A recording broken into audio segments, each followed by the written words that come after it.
સુરત શહેરના ખટોદરા પોલીસ સ્ટેશનથી 100 મીટર દૂર માર્ગ અકસ્માત થયો હતો. 100 થી 120 કિલોમીટર કલાકની સ્પીડે એક BMW કાર રિક્ષા સાથે અથડાઈ હતી. 31 વર્ષીય રિક્ષા ચાલક નીતિન પાટીલ ઘાયલ થયા હતા અને નીતિન પાટીલને માથા અને પીઠના ભાગે ઈજા થઈ હતી. અકસ્માત બાદ BMW ચાલક ભાગી ગયો હતો.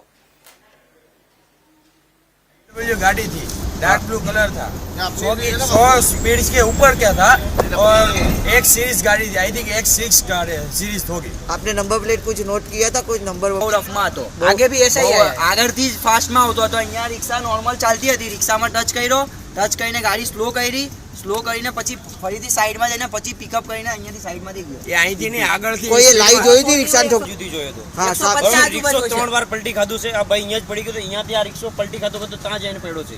ઓકે. 150 આજુબાજુ. આ છે ભાઈ રિક્ષાવાળા ભાઈ. સમગ્ર દેશમાં એસઆઈની કામગીરી ઘણા